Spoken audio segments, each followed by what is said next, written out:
Ladies and gentlemen, welcome to the Cinematic Disaster Zone. Today, we're dissecting one of the most unnecessary, uninspired, and downright insulting remakes of all time, Disney's Snow White 2025.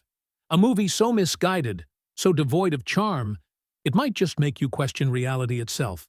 Strap in, because this is going to be a wild ride through mediocrity and corporate greed. Let's start with the obvious. Why? Why did we need another Snow White remake? The 1937 classic was a milestone in animation history, a timeless tale of love, kindness, and magic. But Disney, in their infinite wisdom, decided to take a sledgehammer to it and repackage it as some preachy, soulless, and downright embarrassing film. This isn't a modernization. It's a Frankenstein's monster stitched together with bad ideas. And then there's Snow White herself, played by Rachel Zegler. Now, Zegler is a talented actress, but even she couldn't salvage this dumpster fire. The film strips away everything that made Snow White, well, Snow White.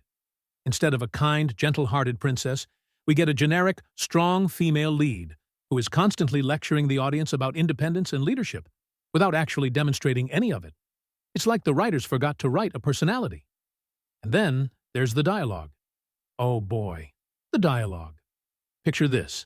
Someone took every self-righteous Twitter rant, threw it in a blender, and poured it into a script. That's what we got.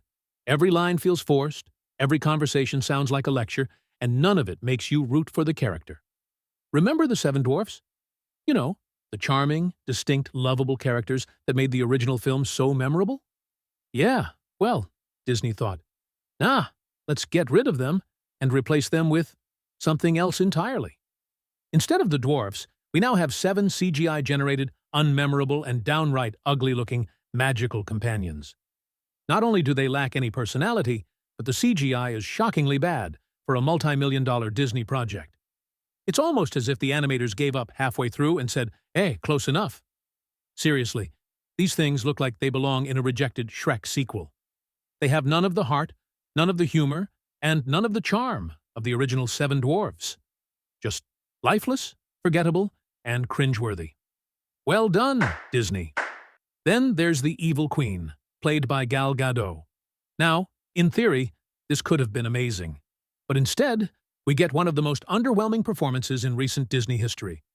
Gadot is usually great, but here, she delivers her lines with the energy of someone reading a grocery list.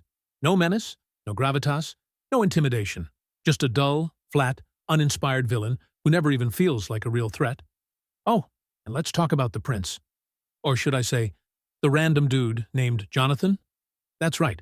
Disney decided that the classic prince was problematic, or whatever, and replaced him with a completely forgettable, personality-deprived rebel who has no chemistry with Snow White whatsoever. Their relationship is about as compelling as watching paint dry. No romance, no emotional weight, just 2 people exchanging bland dialogue because the script demands it. Even Twilight had better chemistry than this. Now let's talk about the music. Disney hired Benj Pasek and Justin Paul, the same geniuses behind The Greatest Showman and La La Land, so this should have been a slam dunk, right? Wrong. The songs in Snow White 2025 are the definition of forgettable.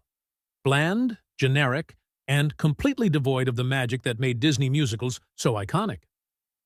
Listening to the new soundtrack is like eating cardboard. It's just empty and tasteless. Not one song sticks with you. Not one moment feels magical. Just another missed opportunity. So, is Snow White 2025 the worst Disney remake ever? Honestly, it just might be.